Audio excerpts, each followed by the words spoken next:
Well, 10 years later, almost on the 10-year anniversary to the day, we are finally seeing people acknowledging that Star Fox Zero was a great game. It took a long time to get to this point. It's something that I knew it would happen. I was like one of the biggest advocates out there for this. This is like probably one of the things that kickstarted my YouTube career. Is my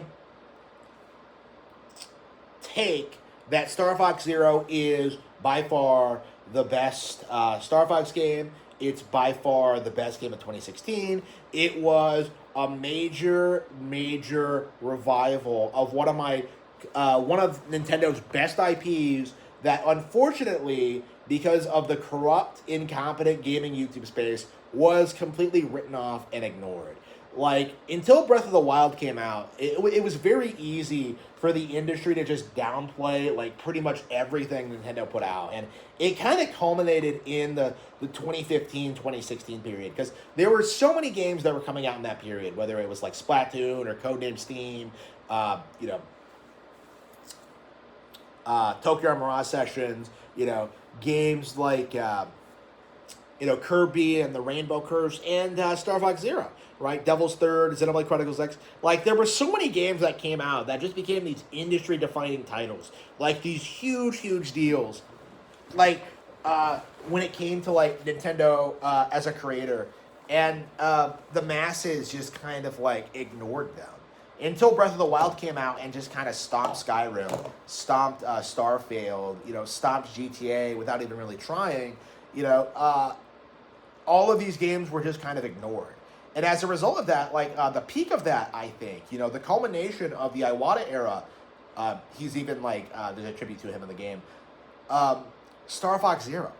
An amazing masterpiece of a game. A game that innovated when it came to the control scheme, had, like, all these crazy secrets, all these amazing boss fights, all, like, just so much fun to play.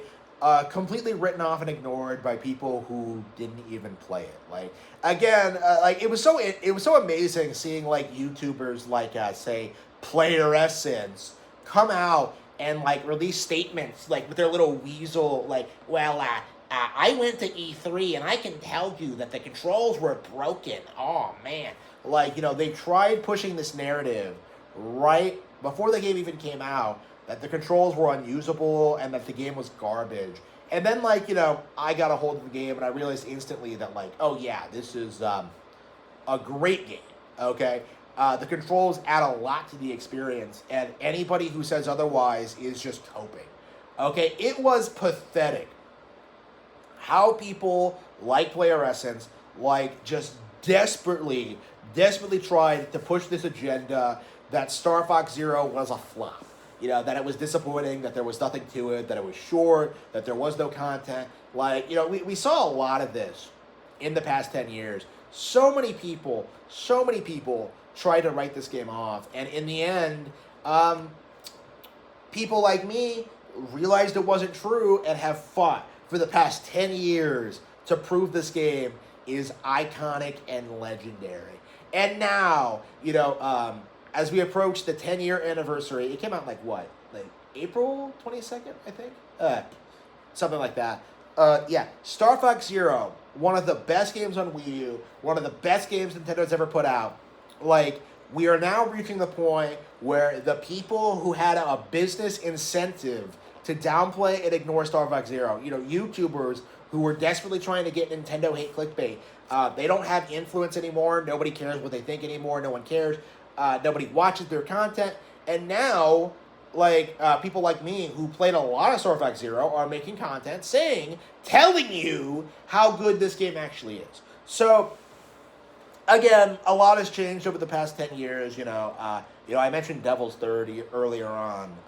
That game got even more flack. And unlike Star Fox Zero, I don't think that one's ever going to get, like, the credit it deserves. R.I.P. Tomonobu Itagaki. Like, Star Fox Zero is, to me, a defining example of just how the industry has traditionally tried to hold Nintendo back. Desperately tried to downplay everything the company did, write off everything they do, like, downplay all their games, And this was the end result of that, is that like they destroyed Star Fox Zero to the point where like most people don't even realize it came out. And now we are establishing the game as a classic and awaiting the series' eventual return. Like, I don't think it's unreasonable to assume that eventually we're going to get a Star Fox Zero Switch 2 edition, that we're going to get, like, the gamepad controls back. We're going to get this game re-released.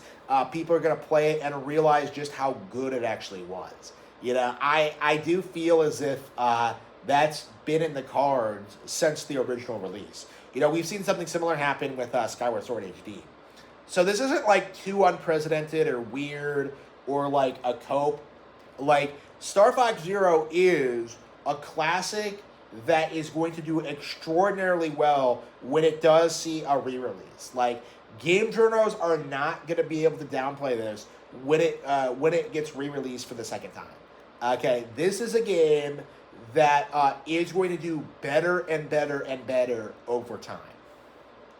And now, what is going to happen with this is that when Star Fox Zero is celebrated as a classic, when people understand just how good this game actually is and how much it holds up, you know, more people are going to realize that, like, wow, the Wii U was indeed quite a bit better than the PS5. For PS4, you know, it was better than the Xbox One. It was better than the PC, because you cannot play Star Fox Zero on any of those other platforms. You know, the Wii U was the best video game console of the 2010s.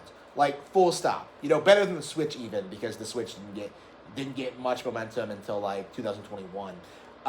Yeah, the Wii U just dominated with some of the best games ever, like New Super Mario Bros. U, like Pikmin 3, like Super Mario 3D World, games like Tropical Freeze, games like Splatoon, okay? Which is now one of Nintendo's biggest IPs ever, okay? Star Fox Zero absolutely has its place in Nintendo's history, and is something that I am eagerly awaiting the day that people look back on it fondly.